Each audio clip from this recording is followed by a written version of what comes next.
Tu vas arrêter le bruit, mec? Ah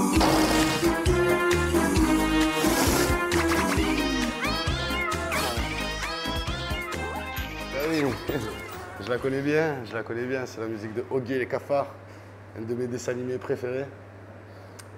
D'où me vient ce surnom Oggy. Donc voilà, t'as bien vu la musique, c'est vraiment un truc qui me parle, tu vois. Ouais, c'est par rapport à ça, en fait. Je crois que j'avais déjà expliqué en intervenant à la radio. Matin, en partant au collège, j'aimais bien, comme je te dis, la mélodie, le zin, zin. Et on tapait des délires comme ça sur la route du collège, tu vois. Et depuis, je sais pas, c'est resté à m'appeler Oggy. Voilà, donc on a chacun un surnom propre à, je sais pas, une expérience, un délire, tu vois. Et là, pour moi, c'était ça. Après, je suis content, Oggy, ça va, je trouve que c'est quand même propre. J'ai des copains, ils s'appellent Merguez. Voilà, il y a de ces surnoms, hein, franchement, tu sers. En tout cas, voilà, je suis plutôt content de mon surnom. Et sinon, je m'appelle Samir. Je m'appelle Samir. Aujourd'hui, j'ai 35 ans, 2021. Et j'ai grandi à la Rennerie. Et j'ai grandi à Varèse. D'ailleurs, où on était voisins de palier avec toi, Soumia. Alors, mon parcours, de base, mon parcours scolaire, j'avais choisi de faire BEP hôtellerie, restauration, parce que voilà, c'est un métier qui me parle, m'a toujours parlé. Le service et tout, ça m'a toujours parlé. Du coup, depuis jeune, j'avais choisi cette voie-là, donc à l'école. Et entre deux, j'ai fait d'autres choses qui n'ont rien à voir avec la restauration. J'ai travaillé chez Carglass, j'ai travaillé en tant que médiateur dans les transports en commun toulousains dans le métro. Et ça m'a appris pas mal de choses qui aujourd'hui m'ont plutôt bien aidé dans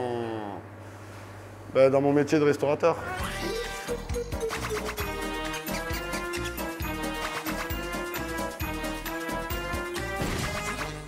Ouais, en fait, Snapchat, moi, mon compte, il a été créé en 2015, mais j'ai vraiment été actif dessus depuis 2017. Et parce que je ne comprenais pas au début, hein, on a tous compris un peu tardivement comment ça marchait. Aujourd'hui, Snapchat, c'est un réseau où il y a pas mal de monde, où vraiment tu peux attraper même une clientèle même. Du coup, moi de base, j'utilisais Snapchat dans un but commercial purement. Donc j'avais ma première société qui s'appelait Oggy Food. C'était un service de livraison de nuit. Et du coup, j'utilisais ce réseau pour mettre en avant mes plats. Je proposais des lasagnes, des burgers, tout ça. Et du coup, j'utilisais le réseau pour mettre en avant ça, ma cuisine. Et de fil en aiguille, voilà, je recevais des clients, hop, ça m'arrivait de les filmer.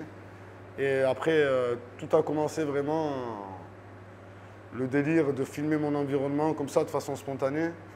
C'est arrivé vraiment quand j'étais à la cabane, tu vois. Bon, j'ai commencé avec Oggy Food quand j'étais aux arènes, à filmer mes plats, tout ça. Mais après, vraiment, le délire de filmer mon environnement,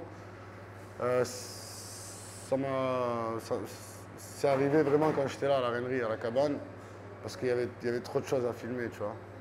Comme tu dis, il y avait une fenêtre ouverte sur le quartier, j'étais en plein centre, en plein cœur. Et à chaque fois que je voyais, je sais pas, une scène bizarre ou marrante, une très bizarre même, ça peut même être des bagarres des fois. Et du coup, voilà, c'est là où j'ai commencé à prendre plaisir à filmer l'environnement. T'as capté? Et j'ai jamais rien calculé, il faut le savoir, c'est vraiment de façon spontanée. En vrai, tu vois, c'est le bon moment, le bon endroit, clac, il y a une action, je suis là, j'attrape. Et je suis content parce que ça a plu à pas mal de gens.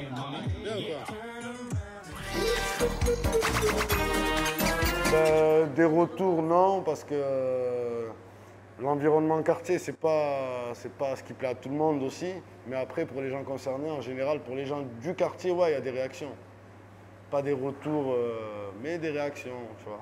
Des MDR, ou sinon... ouais. Ouais, c'est vrai que dans mes vidéos, tu peux trouver des personnages et des personnages très pertinents, tu vois, et tu peux accrocher. Il y en a qui ont accroché à certains personnages, tu vois, comme Hammer, Souris. Lui c'est la star de mon Snap, tu vois. Lui, quand je poste une vidéo de lui, les gens ils kiffent et ils réagissent pas mal.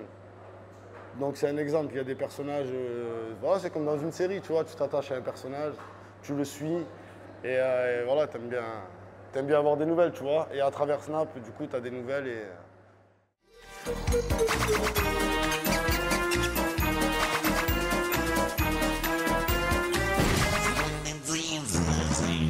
Ouais. Ben, en fait, avec,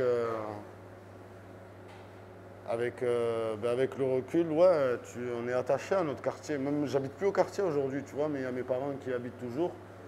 Ben, d'ailleurs, ils sont juste au-dessus de votre asso. Et ce qui me permet aussi de vous rendre pas mal de visites. Et j'ai même fait un sujet sur l'attachement au quartier parce que ça me parle, je trouve que c'est la base. Là, je vais te dire ce que j'avais recueilli par exemple dans certaines interviews. C'est qu'on n'a qu'une enfance, tu vois. Et selon là où tu l'as vécu, voilà, il y a un attachement ou pas. Donc moi, j'ai grandi ici et je peux pas changer ça. Du coup, ouais, je suis hyper attaché à ça, là, à cette enfance, à ces souvenirs, à ses amis, tu vois, à cet environnement. Et là, aujourd'hui, j'ai 35 ans, je suis toujours attaché. Je sais pas, je trouve, même si des fois, il y a des trucs bizarres, tu vois, il y a des trucs mauvais, il faut se le dire. Notre quartier, voilà, il n'y a pas que du bon. Mais moi, j'arrive à retenir le très bon et je suis attaché à ça.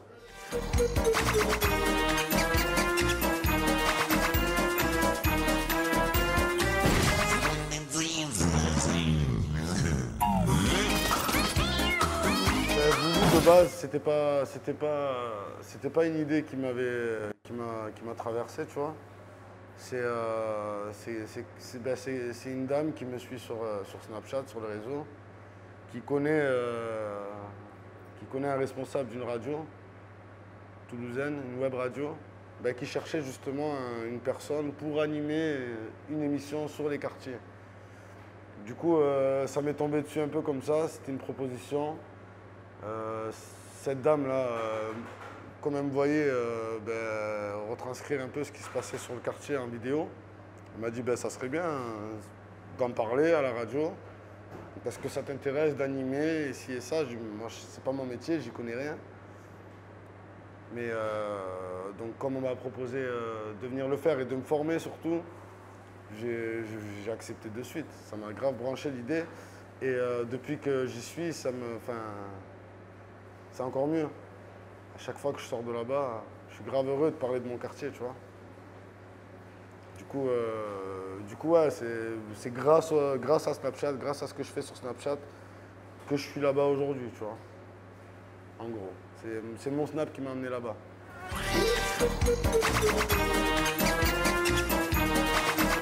Ouais, alors dans mon émission Mon Beau Quartier, comme le titre l'indique, ça parle vraiment de quartier.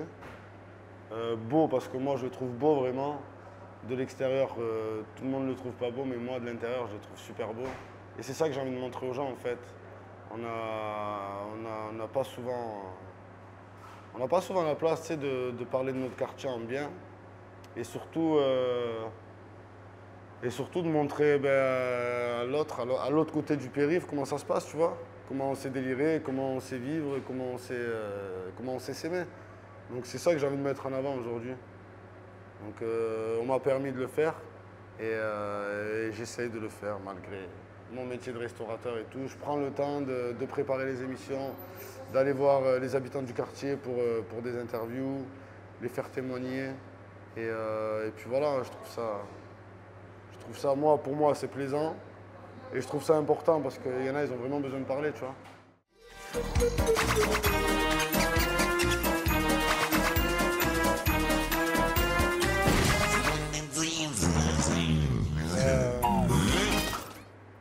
J'avais pas réfléchi avant, mais là, pour le coup, Si j'avais carte blanche pour... donc c'était un projet associatif, c'est ça? Ou un projet tout court?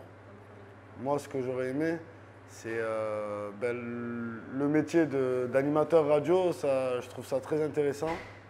Et moi, j'ai eu la chance d'être voilà, d'être rentré dans une équipe qui fait de la radio. Et j'aimerais bien pouvoir, si j'ai carte blanche, pouvoir monter un projet à la cité, tu vois, et former des jeunes à faire de la radio ou à parler de ce qu'ils vivent, de ce qu'ils voient à la radio, simplement.